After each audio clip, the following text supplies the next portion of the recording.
بسم اللہ الرحمن الرحیم، السلام علیکم۔ شکست کے ساتھ کوئی نظر نہیں آنا چاہتا اور ہارے ہوئے کا ساتھی بھی کوئی نہیں بنتا، چاہے بھارت جیسا 1.5 ارب کی آبادی والا ملک ہی کیوں نہ ہو، جس کو کہا تو یہ گیا تھا کہ جی بڑی تیزی سے وہ معاشی ترقی کر رہا ہے، یہ ہو رہا ہے، وہ ہو رہا ہے۔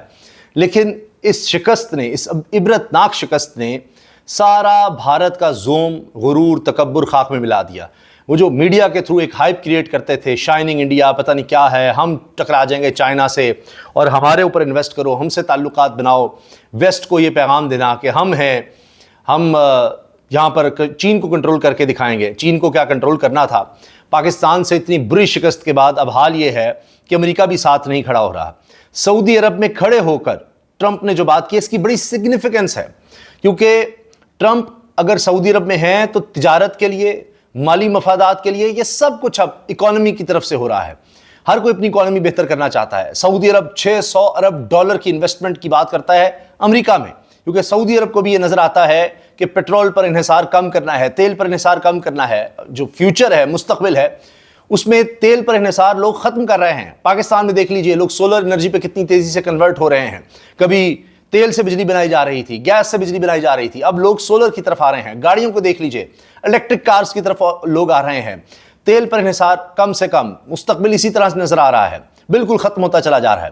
تو سعودی عرب کے پاس بہت وقت کم ہے، اسی لیے وہ سعودی عرب کو ایک ڈیسٹینیشن بنانا چاہتے ہیں سیاحوں کی، ٹورزم کی، یا پھر انرجی سیکٹر میں ہی وہ دوسری طرف جانا چاہتے ہیں۔ پھر سعودی عرب کو اپنے دفاع کی بڑی ضرورت ہے۔ 160 ارب ڈالر، سوچئے ذرا، 160 ارب ڈالر کے صرف دفاعی معاہدے ہو رہے ہیں۔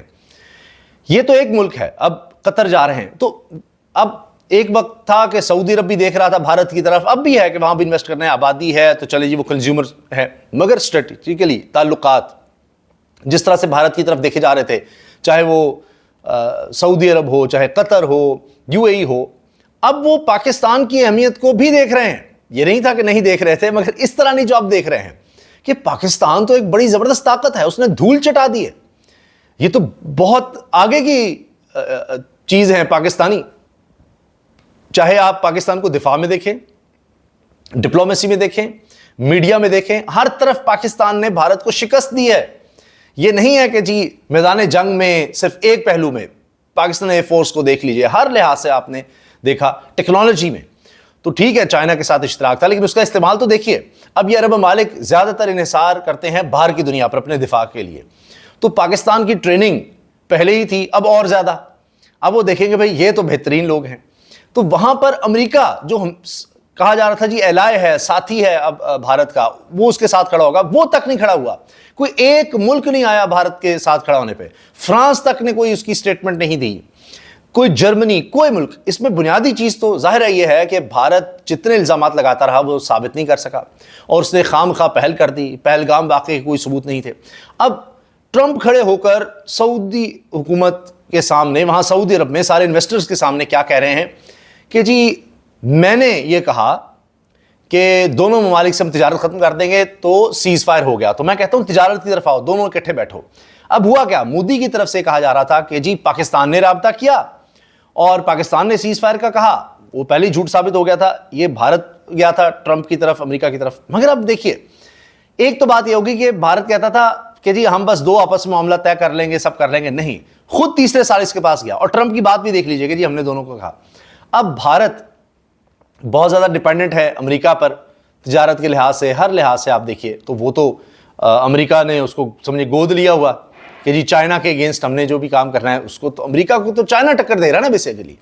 لیکن جب آپ کو لگے کہ آپ کا مورا ہی پٹ گیا ہے اور یہ تو مار کھاتا چلا جا رہا ہے، پھر آپ آتے ہیں بیچ میں، نہیں بس کر دو جی، میں چھڑواتا ہوں، وہ حال ہوا۔ تو وہاں مودی جو سٹیٹمنٹس چاہ رہا تھا پہلے بھی، اب بھی، وہ اس کو نہیں ملی، اور سب سے زیادہ جگ سائی تو اس بات پر ہو گئی کہ جی ٹرمپ نے آ کر بیچ میں معاملہ رکھوایا ہے۔ اب وہ تیسرا فریق آ گیا ہے اور وہ کہہ چکا ہے کہ میں کشمیر کے بھی معاملے میں حل کروانا چاہتا ہوں۔ بھارت کو یہ سوٹ ہی نہیں کرتا کہ معاملہ انٹرنیشنلائز ہو، کوئی اور بھی بیچ میں ہے، اور بیچ میں آنے کا مطلب یہ ہے کہ کوئی تیسری آواز بیچ میں ہے، وہ معاملے کو دبانا چاہتا ہے۔ تو مودی کو ڈپلومیٹکلی اتنی شکست ہوئی ہے۔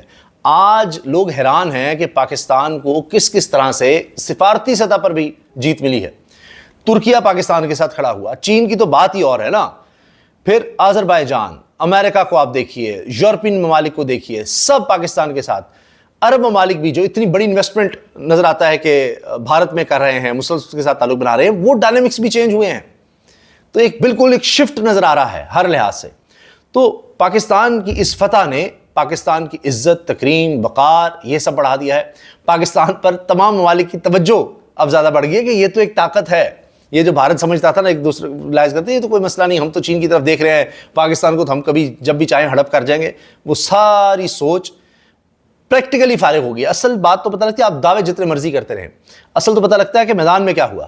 اب حال یہ ہے کہ S-400 جس کو بھارت چھپا رہا ہے، وہ بھی پتہ لگ گیا کہ اس کو بھی نقصان ہوا ہے، کیونکہ وہاں ادھم پور پر جا کر بھارت نے دکھانے کی کوشش کی، نریندر مودی نے پیچھے جی S-400 سسٹم دکھانے کی کوشش کی، جو بڑا سوفسٹیکیٹڈ رشیا سے لیا گیا سسٹم ہے، جو فضا میں ہی ایئر کرافٹ کو، میزائلز کو، دیگر چیزوں کو نشانہ بنا سکتا ہے کہ آپ تک نہ پہنچے. اس کو پاکستان نے تباہ کر دیا. اب یہ دکھانا چاہ رہی تھی جو محفوظ ہے، لیکن اس کے اہم پارٹس وہاں پر نظر نہیں آ رہے تھے کہیں. پھر ایک اہلکار مارا گیا جو S-400 کو آپریٹ کرنے کی ٹیم میں تھا. یہ تو بھارت کے اپنے میڈیا نے دکھایا، بتایا، تو کہا گیا LOC پر مارا گیا. وہ بندہ جو S-400 کو آپریٹ کرنے والا ہے، وہ LOC پر کیا کام کرے گا؟ اس کا کوئی کام نہیں ہے لائن آف کنٹرول پر جا کے لینا ہے، اس نے S-400 آپریٹ کرنا ہے. وہاں سے پھر دیکھیے کہ بھارت کو کس طرح سے شرمندگی کا سامنا کرنا ہے، وہاں پتہ لگ گیا. پھر ایک اور جاسوس پکڑا گیا ہے بھارت کا. کلبھوشن کے بعد پاکستان نے ایک اور بھارتی جاسوس پکڑا ہے، اور یہ سابق سیکرٹری خارجہ اعزاز احمد چودھری نے ایئر وے نیوز سے بات کرتے بتایا کہ چکرویدی یہ بھارتی جاسوس ہے، ایران سے آیا اور وہاں بزنس کر رہا تھا، یہ وہاں سے آپریٹ کرتا تھا، اور اس کو بھی بلوچستان میں ایرانی بارڈر سے پکڑا گیا ہے. ایران بھی تنگ آ گیا ہے بھارت کی ان حرکتوں سے. بھارت کو اس لیے بھی سپورٹ نہیں ملی کہ کینیڈا میں انہوں نے خالصتان تحریک کے رہنما کو مروایا، کینیڈا چیخ اٹھا. امریکہ نے وہ انفارمیشن دی تھی، امریکہ میں بندے کو مروانا چاہتے تھے ان کے جاسوس یا ان کے ایجنٹس، تو امریکہ کو پتہ لگ گیا، انہوں نے اچھی خاصی کھچائی کی. تو ان کو بھی نظر آ رہا ہے ان کے ڈیزائن کس طرح کے ہیں. بھارت ایک دہشت گرد اسٹیٹ بن چکا ہے، تو لہٰذا ان کو بھی پتہ لگ گیا. یہ بھی وجہ تھی کہ کوئی ملک ان کے ساتھ آ کر کھڑا نہیں ہو رہا. ایران ان سے تنگ ہے کہ یہ ایجنٹ وہاں پر بھیجتے ہیں تو ایران کے راستے پاکستان میں سب کچھ ہو رہا ہے. ایران کے لیے الگ امبیرسمنٹ ہے، انہوں نے ایران کو اس لیے استعمال کرنا تھا. پھر امریکہ کے اتنے زیادہ گود میں جا کر بیٹھنا، اس سے بھی ایران خوش نہیں ہے، ورنہ ایران کے ان سے اچھے تعلقات تھے. پھر رشیا بھی اس طرح نہیں ہے ان سے خوش. کوئی ملک ان کے ساتھ نہیں ہے، کوئی بھی ملک، ہمسایہ ملک جس میں بنگلہ دیش شامل ہے، کوئی اب بھارت کے ساتھ نہیں ہے. اس کے علاوہ جناب BJP کے رہنما اور وزیر نے بھارتی فوج کی مسلم فوجی کرنل کو دہشت گردوں کی بہن قرار دے دیا ہے. ایک تو یہ آ کر بیچاری میڈیا میں آ کر بھارتی فوج کو ڈیفینڈ کرتی رہی، اور صلہ اس کو یہ ملا ہے یہ مسلم فوجی کرنل صوفیہ قریشی کو ہی دہشت گردوں کی صف میں کھڑا کر دیا ہے. اور یہ ہیں جناب بھارت کی ہندو انتخاب پسند جماعت BJP کے سینئر رہنما اور ریاست مدھیہ پردیش کے وزیر وجے شاہ. انہوں نے بھارتی فوج کی جانب سے پاکستان کے خلاف شروع کی گئی آپریشن سندور کی تفصیلات سے میڈیا کو آگاہ کرنے والی مسلم فوجی کرنل صوفیہ قریشی کو ہی دہشت گردوں کی صف میں کھڑا کر دیا. یعنی اپنے لوگوں کو ہی اب ڈس اون کر رہے ہیں. آپ اندازہ لگائیے یہ ان کا حال ہو گیا ہے. اس شکست کے بعد ان کے حواس ان کا ساتھ چھوڑ گئے ہیں. مودی سرکار کی سفارتی اور جنگی ناکامی پر بھارت میں بھی آوازیں اٹھ رہی ہیں کہ آپ نے تو کہیں منہ دکھانے کے قابل نہیں چھوڑا. میڈیا بھی ان کا فارغ ہو گیا، ایکسپوز ہو گیا. ان کی حکومت بھی اب مودی BJP میں اپنے منہ چھپاتا پھر رہا ہے کہ شاید BJP ہی اس کو بدل لے کے جی ابھی ہمارا لیڈر نہیں ہے، اگلی دفعہ وزیر اعظم کے لیے کسی اور کو امیدوار کو سامنے لائیں. پاکستان ترکی دوستی زندہ باد. ترک صدر کا پاکستان سے دلی محبت کا اظہار. وہ بار بار پاکستان کی بات کر رہے ہیں. اچھا یہ بھی میں آپ کو بتاؤں کہ وہاں بڑی اہم ڈیولپمنٹ ہوئی ہیں. ڈونلڈ ٹرمپ کہتا ہے کہ جی ممالک کے درمیان پراکسی وار کا خاتمہ چاہتا ہوں. وہ نوبل انعام لینا چاہتے ہیں. وہاں اس نے شام کے صدر کو بلا لیا اور MBS تو کھڑے ہو کر تالیاں بجانے لگے. محمد بن سلمان پہلے ظاہر ہے ماحول بنایا، ایک دم تو نہیں ہوتا، پہلے ان کو پیغام بھیجا ہوگا کہ جی کچھ کریں اس کا. تو شام پر سے پابندیاں ہٹانے کا امریکہ نے کہہ دیا. ترکیہ کے صدر طیب اردوان سے بھی بات ہوئی اسی وقت، یہ سارے بیٹھے ہوئے تھے، اور کہا کہ اب ہم شام میں بہتری لانے کی بات کر رہے ہیں، وہ دہشت گردوں کا ڈر بننے دیں، اسرائیل کو تسلیم کریں، اس طرح کی اپنی انہوں نے ڈیمانڈز دیں. تو محمد بن سلمان بڑے خوش ہوئے کہ شام میں بھی جنگ کا خاتمہ ہو، اور جس کو وہ سپورٹ کر رہے ہیں اس کی سپورٹ میں اب امریکہ سامنے آ گیا ہے، کیونکہ سعودی عرب بھی اتنی انویسٹمنٹ کر رہا ہے، ابھی $160 ارب کے دفاعی معاہدے کر رہا ہے. اور کوئی چنبے کی بات نہیں ہوگی کہ آنے والے دنوں میں سعودی عرب پاکستان سے بھی مزید دفاعی معاہدے کرے گا، جو پاکستان نے کارکردگی دکھائی ہے. قطر اور امریکہ کے درمیان بوئنگ طیاروں کا سب سے بڑا تاریخی معاہدہ ہو گیا ہے، اور ڈونلڈ ٹرمپ نے پاکستان اور بھارت کو کھانے کی میز پر جمع کرنے کی تجویز دے دی. بھارت تو چاہتا ہی نہیں کہ کوئی اور بیچ میں آئے، یہ معاملہ ہی نہ ہو، کیونکہ جب بھی کوئی میز پر بٹھائے گا تیسرا بندہ کہا جی کیا بات کرنی ہے تو پاکستان کشمیر کا مسئلہ اٹھائے گا.